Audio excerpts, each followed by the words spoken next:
Hello, welcome to the Yarn and Yarns YouTube channel. My name is Angela and all of the places you can find me should be linked in the description box below this video. I'm about to start a new spin today, so I thought I would take you along. I'm not sure if it will become its own separate vlog or if I'll put some of this footage into another one of my videos, but I thought I'd just start recording the process, and then I've got options to share the process with you in one way or another. So I am pulling another bumper fibre from my spinning cart of 2021, and I showed off some of the quantities of fibre on my cart in my spinning plans video. So if you're interested in watching that and you haven't yet already, I'll pop a link to that up on the screen. And so far I've only managed to spin one quantity of fibre off that cart. Although I have nearly finished one of my works in progress from that cart as well. But we are on the 20th of February, something like that. So I need to up my game if I want to get through my cart this year. This morning, I went up and I grabbed a braid of fibre from that cart. I have quite a few quantities of fibre on there from my dear friend Caroline of Colourful Creativity, and I'll link Caroline's channel below. So I rummaged around through that little selection and I picked something that was speaking to me in the moment. Pop a little bit of footage here of what the braid looked like when I pulled it off of the cart.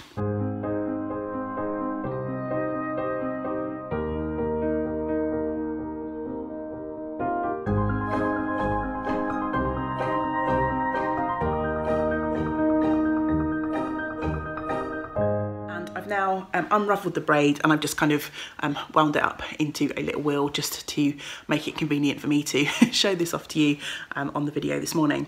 So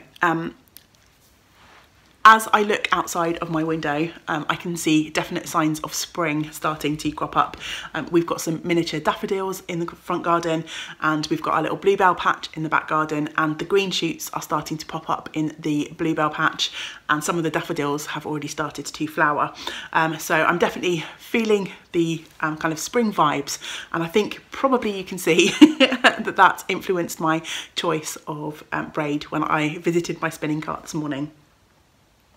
I believe this is a merino fibre, although I'm not 100% sure, but it has beautiful colours, greens, yellows, purples, and sort of sliding into some blues. I've unravelled it and there doesn't really seem to be sort of too much rhyme or reason to the colours on here. So I'm thinking, I don't know yet what I would make with whatever yarn I spin from this. So I'm thinking that rather than spinning for a particular project, I'll spin this to practice a new to me technique. I was watching the lovely Sarah of Crafting with Compassion, and recently she put up a video about spinning from the fold, and in her video she was saying that this spinning from the fold is a great way to deal with braids where you might have mixed types of fibre. Nice technique to get a fairly even spin from fibres that might be different staple lengths or have slightly sort of different properties, so that it can sometimes, if you're just spinning straight from the fibre itself, they want to sort of draft slightly differently, so spinning from the fold can be a way to even out a mix of fibres. Now this isn't a mixed fibre braid, and I do have a couple of mixed fibre braids on my cart, but not that many. And as this is a new technique, I thought I would perhaps practice it with a fibre that I'm a little bit more familiar with. I've spun quite a bit of merino over the last couple of years since I've started spinning. So yeah, I thought it might be fun to try out a new technique, but with a fibre that I'm a little bit more familiar with. So I think all I'm going to do is just strip the fibre down. As you can see, it's already starting to want to come apart in half.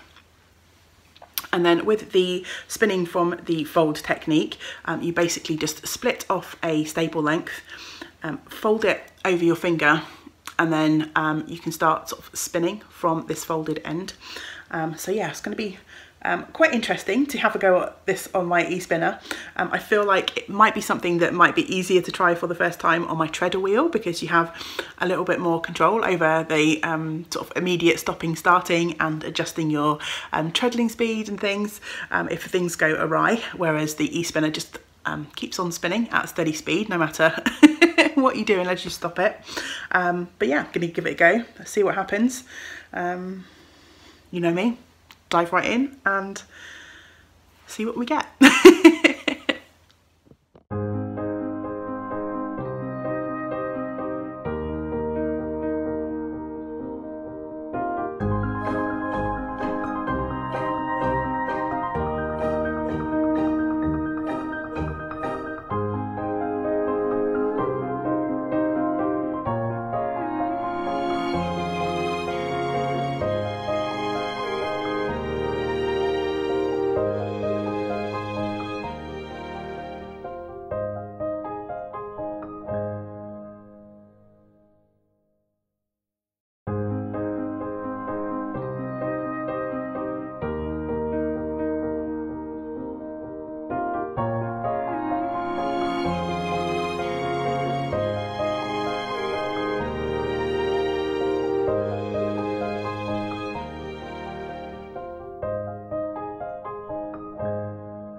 I've spun up a few staple lengths using this technique. I'm finding this really challenging. I've only got a little bit spun so far. I must say I've done a few staple lengths. The colours are sort of melding beautifully as I'm spinning using this technique. But I'm finding it really hard to get an even sort of draft of fibre. So in some parts my fibre is quite overspun, over twisted, and then in other parts, if I don't watch out, I'm getting sort of a big clump of fibre, and then it's not getting enough twist and then breaking. But yeah, that's just a practice and technique thing, I'm assuming, because, you know, it's something that I'm trying out for the first time.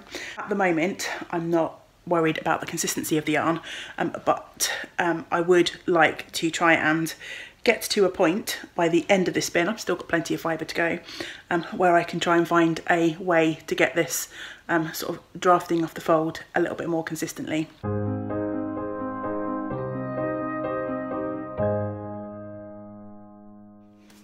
It's been an age since I've checked in with any of my spinning projects. I've had the last 10 days or so where I've just not felt the urge to do any of my usual loves. But that's okay, slowly coming back to me. And the first thing that I really want to do is finish off this spring spin, as I'm calling it, because the colours just reminded me of spring. So I can't remember exactly what I was chatting about the last time we checked in, but in the end I decided to go for a traditional 3-ply with this fibre. So I've split it down and I spun up 3 lots of singles. All I need to do is ply this now. So I've set myself up this afternoon. I've got my 3 bobbins just off to the side of me, and I'm going to ply them onto my e-spinner. So this is my plying setup down here. I have the tensioned Lazy Kate, which came with my e-spinner, and then next door I've got this freestanding Lazy Kate, which actually the lovely Zoe donated to me. So I've got my 3rd bobbin on that because the tensioned Lazy Kate only holds 2 bobbins. So that's my bobbin setup, so all my singles are ready to go. And then here on the spinner I've got my beautiful 3D printed bobbin, which was made for me by my dear friend Caroline. Her husband has a 3D printer. We'll just see how this goes. So let's get the spinner started.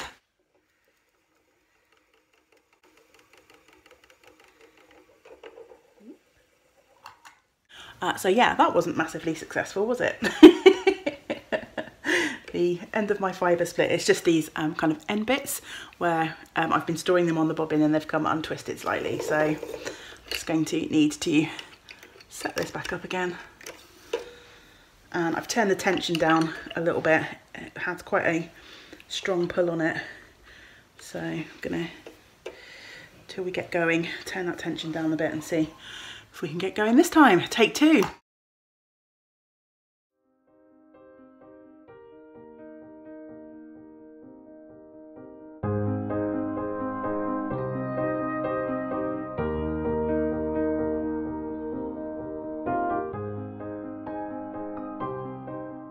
I feel like there's hardly any twist going into this, so I'm going to turn the speed up a little bit more.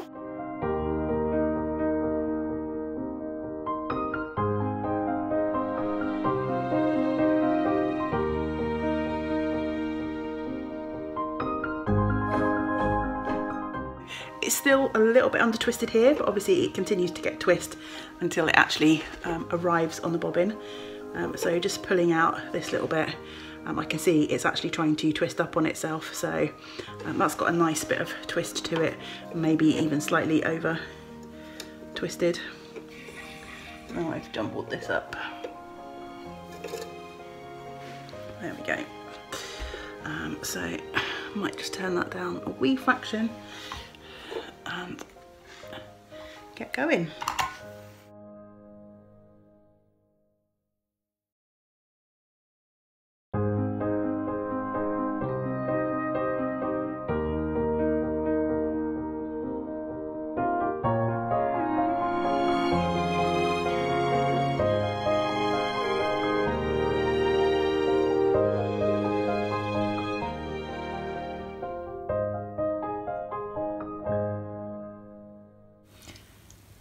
It's getting quite dark in here. I've finished the 3-ply part of this spin. If we come back down along here, I've still got 2 bobbins that have some fibre on. So rather than break off and sort of start the 2-ply again, what I've done is I've kind of muzzied up the 3-ply, the end of the 3-ply, put a little bit of fluff in there too. So I know that this is the transition from the 3 to the 2-ply. So I can keep on spinning to this bobbin, and then I'll separate the 2 and the 3-ply when I come to wind the yarn off of the bobbin and skein it up to wash it. My first spun from the fold yarn is finished, so I thought I would share that with you. And I've decided to carry on this experiment and spin another braid of fibre from my spinning cart in the same manner. So I've decided this will become a standalone vlog, just exploring this way of spinning. This is my finished skein of 3-ply, and then I also have this mini skein of 2-ply, which was spun from the sort of 2 bobbin leftovers. I did consider chain plying it to make a mini skein of 3-ply for just a second, but my chain plies tend to be a little bit crunchy. Yes, this is the 3-ply. So this turned out to be a much more subtle yarn than I was expecting. If you think back to the fibre had those really bright pops of yellow. Definitely see pops of the yellow throughout this yarn, but it's definitely taken on sort of like a greenish hue, and I think the skein reads green overall. When it was fibre, it reminded me very much of daffodils, that bright yellow and green. Now that it's mixed down, it's a bit more bluebell-like, these sort of purpley colours mixed in with the greens. I don't know if you've ever been in a bluebell woods. Sometimes you get that dappled sunlight sort of highlighting some of the bluebells, and the little pops of yellow kind of remind me of sunlight coming through the trees in a bluebell wood. Maybe that's a bit of a stretch. But hey, that's what I'm sticking to. It's kind of a Monet impressionistic sort of garden colourway, isn't it? So yeah, that was a really fun experiment, and my yarn turned out a bit more evenly than I thought once I got it plied up. So although there were bits when I was initially starting to experiment with the technique that were a bit over twisted and some that were a bit under twisted, overall the yarn reads pretty nicely, I think. I'm looking forward to experimenting with that technique a little bit more, and in that regard I've already picked another fibre from my spinning cart. I wasn't intending to actually progress and do another spin like this. I was looking on my spinning cart today because I wanted to start something else, and there's lots of really beautiful fibres on there, some of which are very colourful, and I was in the mood to do some straightforward spinning, not having to think about colour management. So that discounted quite a lot of the braids of fibre on there for me for this particular moment. I did find a lovely braid from the Fibre Hut on my cart, which was a beautiful gift from Pamela. And I took a little bit of, I've unwound the braid now, but I took a little bit of footage of what the braid looked like before I unwound it. So I'll pop that in here.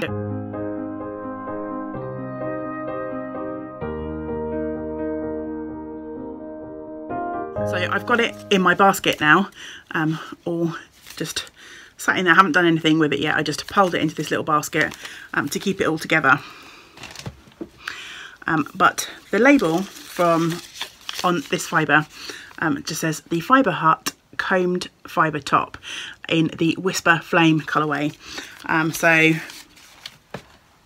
I picked it because there are no although it's obviously a blended fibre, there were no sort of colour changes through the braid. So I thought, oh, okay, this is going to be easy end-to-end spinning, something I don't have to think about, which is exactly what I need right now. So I hopped onto the Fibre Hut website, and although I couldn't find this particular colourway, this is called the Whisper Flame colourway. I did find that they have a blend which they call Whisper. They've got some different colours on the website at the moment, but the blend seems to be several different shades of merino, a white and a grey alpaca, and some tussar silk all blended together and then presumably dyed. So with the alpaca, which is, I think, I've not really spun much alpaca yet, but I believe alpaca's got quite a long staple length. Merino has a fairly short staple length in the scheme of things, and then of course the silk behaves differently again.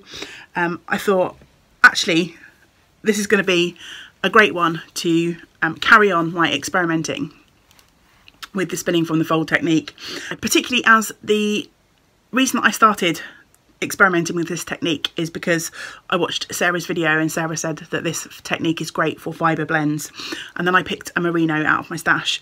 And I'm not sure if I have a video clip actually mentioning this, but I did ponder to myself, if not out loud, whether this was actually the wrong sort of fibre to try the technique with, because with merino being a slightly shorter staple, I felt like I was joining the fibre all the time.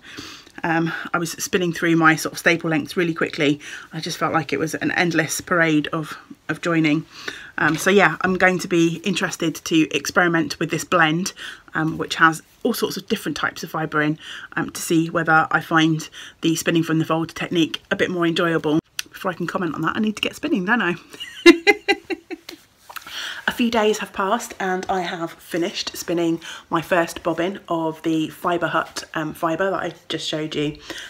It's their Whisper blend in the Flame colourway, and I have been really enjoying spinning this fibre using the from the fold technique, much more so than the sort of green, what I think was merino fibre, which I started off with at the beginning of the vlog. I'm joining a lot less. These fibres, like the mix of fibres, the staple length is a bit longer, which means I'm joining less. And this technique is really mixing the fibres nicely. Although the end of my bobbin does not really demonstrate that, because I've got this bit of silk that just kind of popped in at the end, and there was nothing left to sort of blend it with.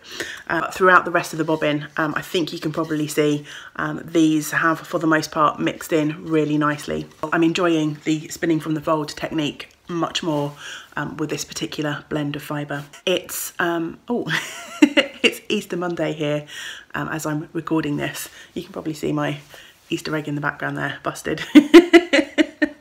Going to be tucking into some more of that later. I'm on to the second bobbin of this fibre, and as it is a bank holiday today, I'm going to crack on and see if I can get the second bobbin done.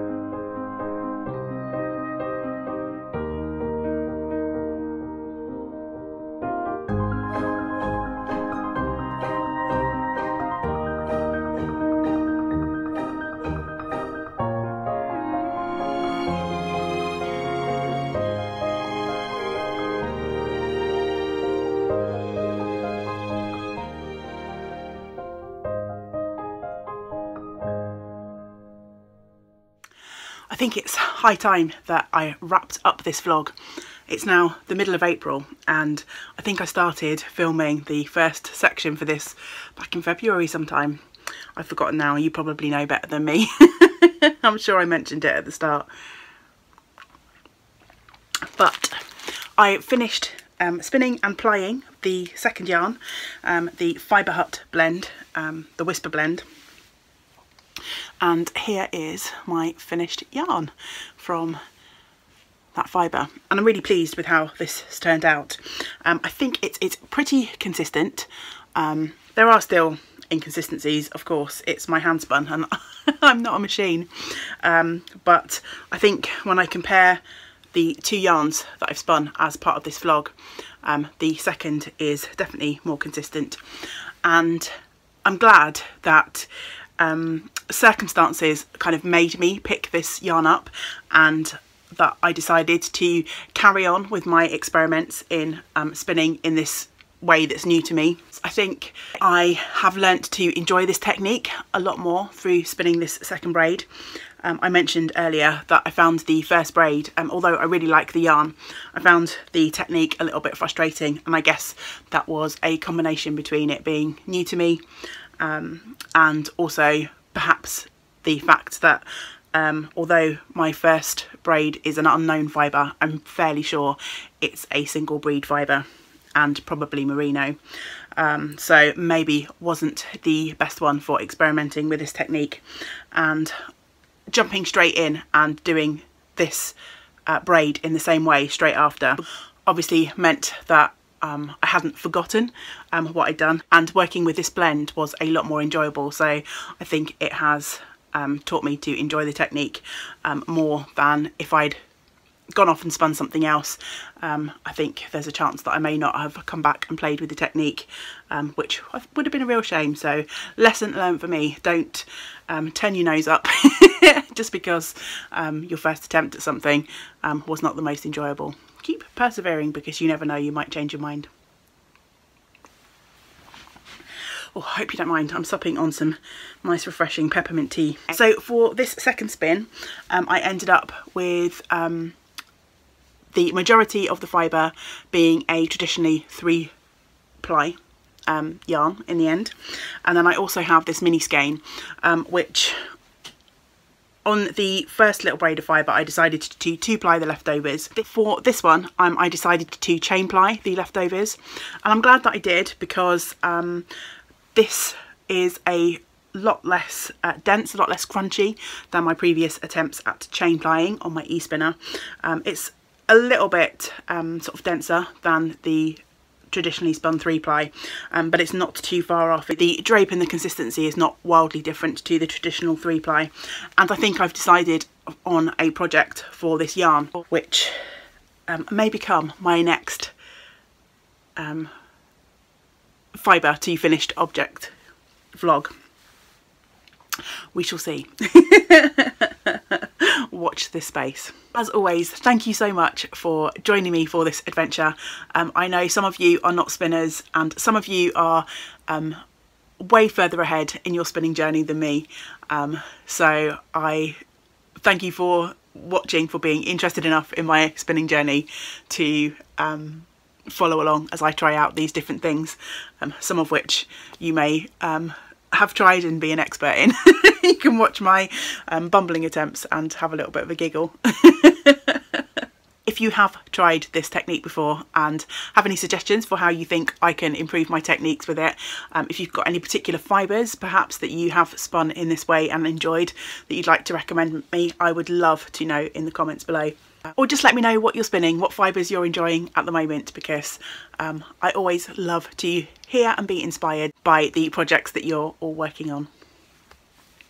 I shall leave you with some footage of my finished yarns. I'll be back again soon with some more content here, so I hope you will join me again for the next video. But until we get to spend time together again, I hope you get to do some of the things that you enjoy. Great big woolly hugs to you all. Bye for now.